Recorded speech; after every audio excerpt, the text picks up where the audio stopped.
did you select the type of vehicles that you use for your pickup and delivery service? Did you consider cost, size, safety? And then the part two is, what aftermarket modifications should people consider once they buy the vehicle?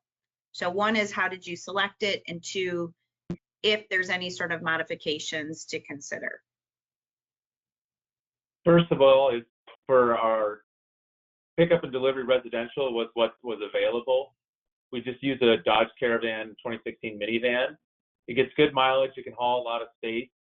Pretty relatively cheap to fix. Tires are pretty cheap on it, and it was easy to modify.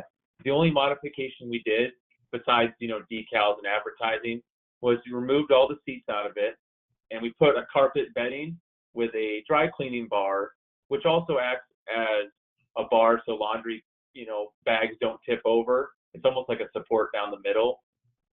That's really all the modification that we needed to do on that, was just essentially a dry cleaning bar and a little bit of support for bag packages so they don't fall over. The other is a box truck, fairly small box truck, but that was purchased out of necessity based on the custom commercial accounts that we do, where we have to service laundry inside of facilities like hospitals and other stuff. So the amount of laundry, you can't carry that. Bags will rip, people can't carry it. You got to go up and down elevators. You need to have trolleys. So having, a lift gate that can back up in a trucking bay and be able to go up and down, that was kind of the choice on the box truck. And it can haul a lot of laundry, but it gets worse mileage, maintenance is a little harder, and it requires a lot more training to have someone to use the box truck, driving it, backing up into walls or other cars and stuff like that. But it's got a lot of benefits, but it also comes with more training for the drivers. And we'll get into training in a little bit. So Beck, same question. How do you guys select the type of vehicles, and did you do any modifications to it after you purchased it? Yeah, we use predominantly Transit Connects when we first started getting into the business in 2016-ish. That was the kind of best option for us based on the intersection of cost and size and how many pickups we needed it to do on any given route. Our drivers are going to be doing about 20 to 30 at most pickups, so the capacity is there to hold all the laundry that we need.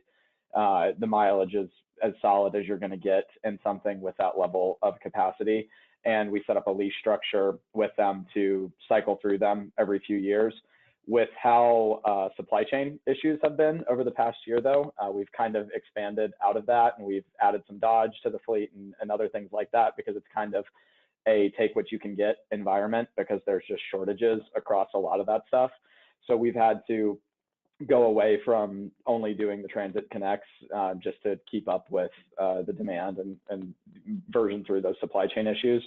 In terms of aftermarket upgrades, similar to Travis, we do have a hanging bar across the top. We don't put in a true vertical dry cleaning rack that would come all the way to the back of the van, as most of our pickups and deliveries are not hanging. They're just the bundles of clothes from residential customers. So instead, we do one horizontal across that goes behind where the driver and the passenger seat is. And that's where we load up our dry cleaning or any hang dry orders that we have. And then we have a separator behind that all the bags for the wash, dry, fold go after that.